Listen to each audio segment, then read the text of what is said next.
akan belajar mengenai nilai perbandingan trigonometri untuk sudut 0 derajat, 30 derajat, 45 derajat, 60 derajat, dan 90 derajat. Nah, beberapa menyebutkan bahwa sudut-sudut ini merupakan sudut istimewa. Oke, kemudian goal kita untuk hari ini, kita akan mengisi nilai-nilai yang ada di tabel ini, yaitu sin 0 derajat, sin 30 derajat, dan seterusnya sampai tan 90 derajat. Oke, sebelum kita masuk ke materi, sebelumnya kita ingat dulu kemarin kita sudah belajar mengenai perbandingan trigonometri pada segitiga siku-siku. Nah, di sini kita punya sebuah segitiga siku-siku dengan panjang sisi tegaknya itu 3 dan 4. Kemudian sisi miringnya itu adalah 5 satuan. Kemudian di sini kita punya sudut alfa. Kemudian dengan informasi tersebut dapat kita cari nilai dari sin alfa. Nah, kemarin sin alfa itu gimana sih? Sin alfa itu adalah perbandingan dari sisi depan dibandingkan dengan sisi miring.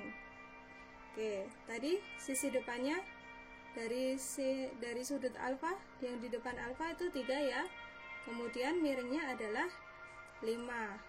Oke. Nah, sebenarnya nilai ini kan adalah suatu nilai yang tetap ya. 3/5. Nah, ini sebenarnya nilai dari sin sudut berapa sih? Nah, kemarin kita sudah belajar mengukur sudut menggunakan GeoGebra. Ketika kita punya segitiga siku-siku dengan ukuran tersebut, maka alfa di sini itu nilainya adalah 36,87 derajat. Jadi, nilai ini adalah nilai yang tetap untuk sudut 36,87 derajat. Oke, kemudian kita akan mencari nilai dari sudut-sudut istimewa yang sudah kita jelaskan tadi. Oke, pertama kita akan mencari nilai-nilai dari perbandingan trigonometri untuk sudut 30 derajat dan sudut 60 derajat. Nah, di sini kita bisa menggunakan sebuah segitiga sama sisi. Di sini ya, segitiga sama sisi dengan panjang sisinya itu adalah 2 satuan. Karena sama sisi berarti semuanya 2 satuan ya. Oke, untuk ukuran sudut-sudutnya, untuk segitiga sama sisi itu juga ketiga sudut sama, yaitu besarnya 60 derajat seperti yang terlihat di dalam gambar ini. Nah, kemudian kita buat garis tinggi nih di sini. Nah, si garis tinggi ini berarti tepat membagi 2 sudut ya menjadi sama besar, dan juga membagi 2 sisi yang sini sama panjang. Nah, berarti di sini kita sudutnya peroleh di sini 30 derajat, di sini juga 30 derajat. Nah, kemudian di sini sisinya 1 satuan, yang di sini 1 satuan karena tepat memotong di tengah ya dan membentuk sudut siku. Nah, jadi di sini kita punya 2 segitiga yang kongruen nih. Sekarang kita perlu 1 sisi tegaknya. Gimana nih carinya sisi tegaknya? Ya pakai rumus Pitagoras. Jadinya gimana nih sisi tegak yang satunya? Yaitu sisi miring kuadrat dikurangi sisi tegak kuadrat. Kita peroleh berapa? Akar 4 kurangi 1 ya, sama dengan akar 3. Jadi di sini dia diperoleh akar 3. Oke, kemudian kita bisa mencari sin 30 derajat. 30 derajatnya di mana? Ini kita misal pakai segitiga yang sebelah kanan ya. Di sini 30 derajat. Berarti sin itu kan depan dibandingkan miring, demi depannya itu 1, kemudian miringnya itu 2 gitu ya. Oke, jadi kita peroleh nilai dari sin 30 derajat adalah setengah. Kemudian kita akan mencari nilai dari cos 30 derajat. Cos itu perbandingan sami ya, samping dibandingkan dengan miring. Sampingnya si 30 derajat nih berapa sih? Oh, akar 3. Jadi di sini kita punya akar 3 dibandingkan dengan sisi miringnya itu 2 satuan. Nah, ini biasanya ditulis sebagai 1/2 akar 3. Oke, kemudian tan 30 derajat itu perbandingan depan dibandingkan samping. Jadi depannya itu 1, kemudian sampingnya itu adalah akar 3 ya. Oke, berarti ini karena penyebutnya bentuk akar perlu dirasionalkan. Gimana merasionalkannya? Ya dikali akarnya ya, penyebut dan pembilangnya. Oke, jadi kita peroleh tan 30 derajat itu adalah 1/3 akar 3. Oke, kemudian masih dengan menggunakan segitiga yang sama, sekarang kita lihat dari sudut 60 derajat. Sin 60 derajat, depan dibandingkan miring, depannya 60 derajat itu berapa? Oh, akar 3. Jadi di sini kita punya akar 3 dibandingkan dengan miringnya berapa? Miringnya 2. Jadi kita peroleh sin 60 derajat sama dengan akar 3/2. Nah, ini biasanya ditulis sebagai 1/2 akar 3. Kemudian cos 60. Cos 60 berarti apa? Samping dibandingkan miring ya. Sampingnya 60 derajat berapa? 1. Kemudian miringnya berapa? 2. Berarti kita peroleh cos 60 derajat sama dengan setengah. Yang terakhir itu tan 60 derajat. Oke, tan itu apa? Depan dibandingkan samping. Depannya berapa? Akar 3. Sampingnya berapa? 1. Oh, berarti akar 3/1. Berapa nih? Ya, akar 3. Oke, sekarang kita lanjut ke nilai perbandingan trigonometri untuk sudut 45 derajat. Nah, untuk sudut 45 derajat ini kita misalkan punya suatu persegi itu dengan ukuran sisinya adalah satu satuan, berarti semuanya satu ya ukurannya. Kemudian berarti keempat sudutnya itu besarnya adalah 90 derajat. Nah, kemudian ketika kita buat satu garis diagonal di sini, maka dia akan membagi sudut yang ini dan sudut yang ini menjadi dua sudut yang sama besar ukurannya. Itu berapa? 45 derajat ya. Oke, berarti kita perhatikan segitiga ini dan ini kongruen ya. Sini dia membentuk segitiga sama kaki, di mana sudutnya di sini siku-siku 90 derajat dan yang sini 45 derajat, yang sini juga 45 derajat. Oke, tuliskan aja ya biar kelihatan 45 derajat. Nah, di sini kita sudah mempunyai segitiganya yang bisa kita gunakan untuk mencari nilai perbandingan trigonometri untuk sudut 45 derajat. Sin 45 derajat nih. Sin itu apa? Depan dibandingkan miring. Nah, kita perlu cari sisi miringnya dulu. Gimana caranya? Ya pakai Pitagoras. Oke, sisi miringnya yang ini ya, yang diagonalnya berarti gimana nih? 1 kuadrat ditambah 1 kuadrat sama dengan berapa? Akar 2 ya. Tadi di sini panjangnya adalah akar 2. Oke, yuk kita kembali, kita lihatnya dari sini ya, sudut 45 derajat. Sini juga boleh karena sama. Nah, berarti depan dibandingkan miring, depannya adalah 1, miringnya adalah akar 2. Nah, ini perlu kita rasionalkan. Gimana? Ya dikali akar 2, pembilang dan penyebut. Jadi diperoleh nilainya adalah setengah akar 2. Oke, lanjut kita ke cos 45 derajat. Cos 45 derajat itu samping dibandingkan dengan miring. Sampingnya adalah 1 satuan, kemudian miringnya adalah akar 2 satuan. Oh, ini juga perlu dirasionalkan. Oke, dirasionalkan, kita peroleh hasilnya adalah setengah akar 2. Nah, kemudian kita pindah ke tan. Tan itu apa? Depan dibandingkan dengan samping. Depannya 1, sampingnya 1. Jadi kita dapat 1/1 sama dengan 1. Oke, kita sudah dapatkan ketiganya ya. Sin, cos, dan tan dari sudut 45 derajat. Oke, kita lanjut ke sudut 0 derajat. Nah, kalau sudut 0 derajat ini gimana?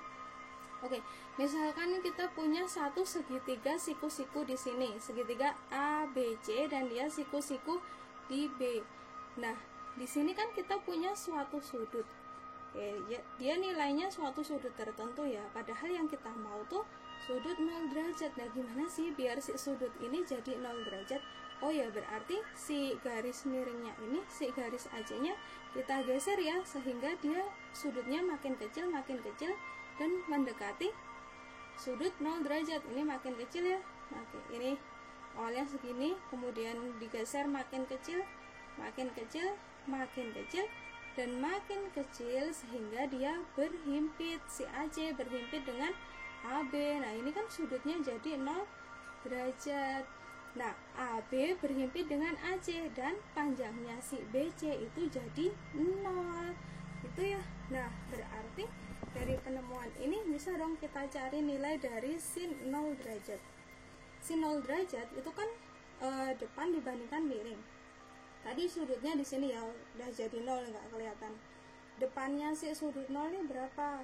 Oh, dia kan udah jadi 0 ya, berarti tulis saja sini 0. Kemudian miringnya tadi siapa sih miringnya? Miringnya si AC kan? Udah di sini AC. Nah, berarti 0 dibagi AC ya 0. Kemudian nih cos 0 derajat. Cos 0 itu kan samping dibandingkan miring. Nah, sampingnya si sudut 0 derajat nih siapa? Oh ya, sisi AB ya. Boleh deh ditulis AB. Nah, miringnya tadi siapa? Miringnya AC. Nah, padahal ketika kita menggeser membentuk sudut 0 derajat ini, si AB jadi berhimpit dengan AC. Jadi AB sama dengan AC. Nah, jadi berapa dong? Ya, sama ya, 1. Jadinya AB per AC karena sama, jadi 1. Kemudian kita pindah ke tan 0 derajat. Oke, tan itu kan depan dibandingkan dengan samping. Depannya sudut 0 derajat tadi berapa? 0 ya, karena kan habis nih sampai berhimpit, jadi tingginya 0, panjangnya ukurannya 0. Kemudian sampingnya siapa? Sampingnya sudut 0 derajat AB kan? Nah, di sini boleh ditulis AB. Nah, 0 dibagi AB ya hasilnya 0. Nah, jadi kita peroleh nilai sin, cos, dan tan dari sudut 0 derajat. Oke, kemudian kita akan mencari nilai perbandingan trigonometri dari sudut 90 derajat. Oke, hampir mirip dengan yang si sudut 0 derajat. Tadi si sudut yang ada di sini kita buat menjadi 0 derajat. Nah, sekarang sudut tertentu ini gimana sih caranya biar bisa jadi 90 derajat besarnya? Ya sama ini si AC-nya. Ini kita geser, tapi gesernya ke sini sehingga sudutnya ini makin besar. Semakin besar menjadi 90 derajat kan?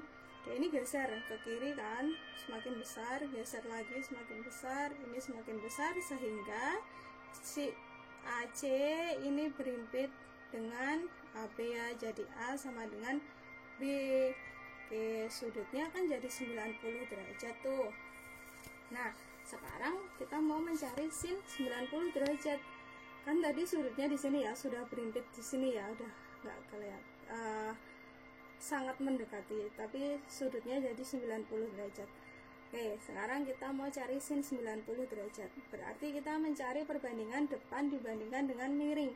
Tadi di sudutnya di sini, depannya kan berarti ini ya, BC ya. Oke, kemudian miringnya tadi yang mana? Yang sini ya, AC ya, AC. Oke, padahal di sini karena tadi digeser kan jadi berhimpit, jadi sama, jadi BC sama dengan AC ya, jadi nilainya adalah 1.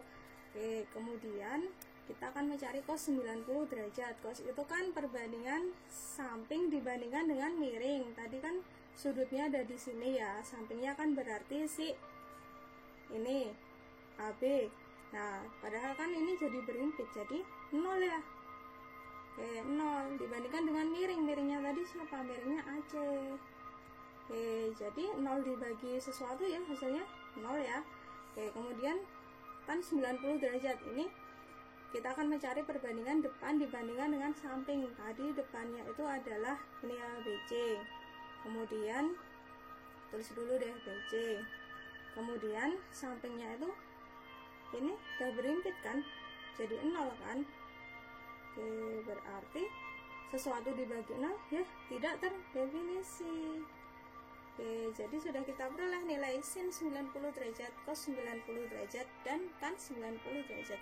Nah, dari hasil ini silahkan dituliskan di tabel yang di slide paling awal tadi untuk membantu teman-teman mengingat nilai-nilai perbandingan trigonometri dari sudut-sudut tertentu yang bisa dikatakan sebagai sudut istimewa ini.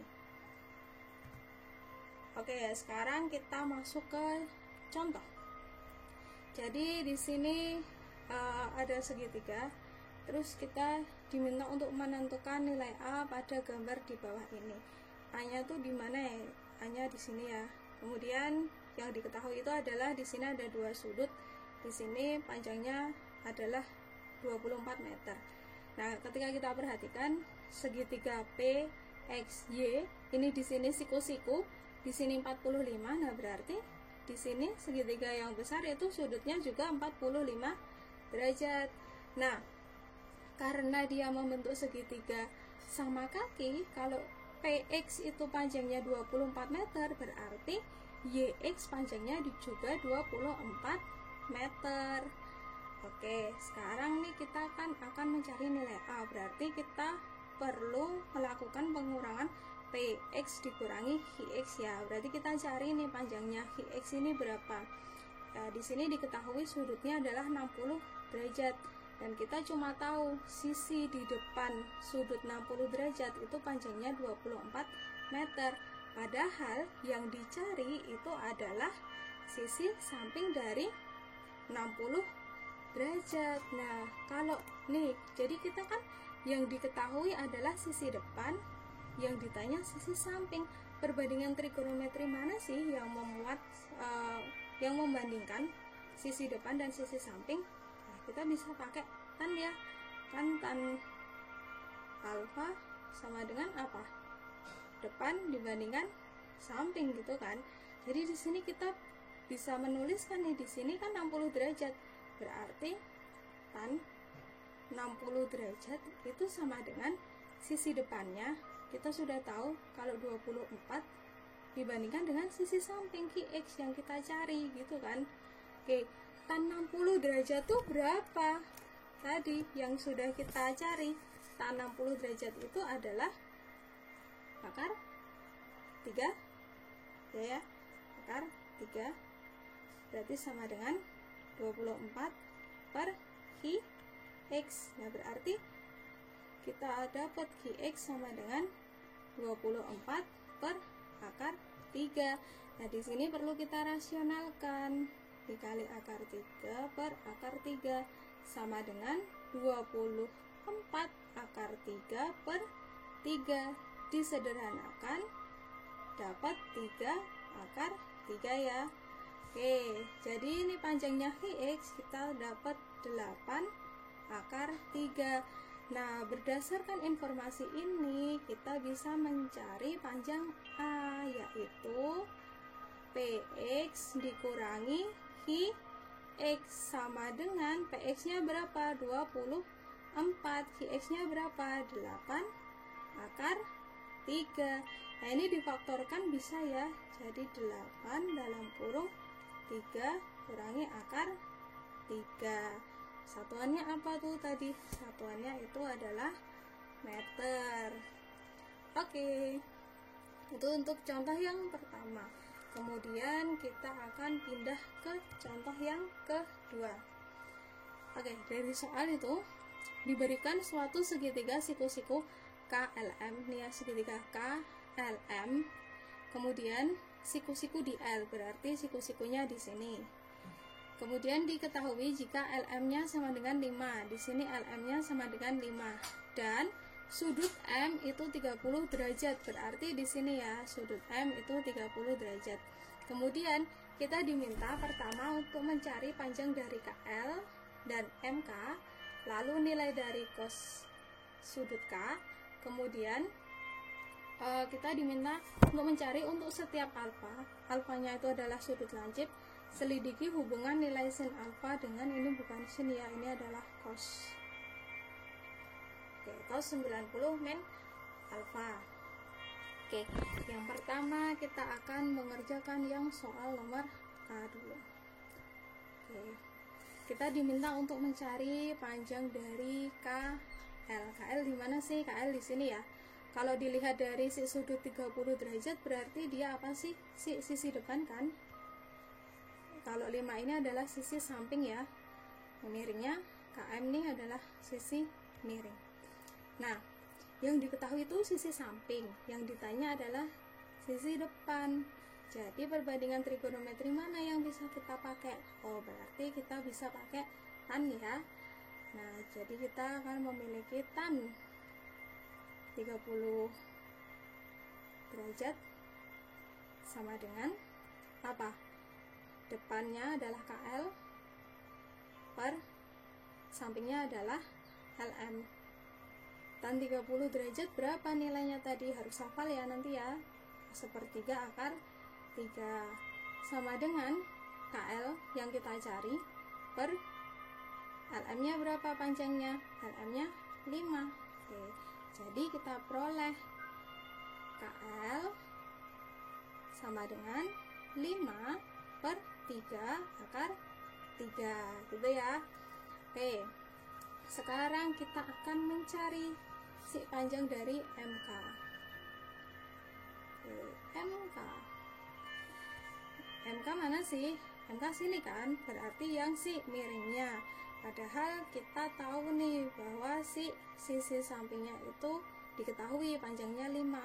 Oke, perbandingan trigonometri yang membandingkan sisi samping dan sisi miring tuh kita bisa pakai apa? Pakai cos ya. Berarti di sini kita punya cos 30 derajat itu sama dengan samping dibandingkan miring. Sampingnya tadi apa? Sampingnya LM ya. Miringnya siapa? Miringnya MK yang kita cari. Nah, nilai dari cos 30 derajat tuh berapa?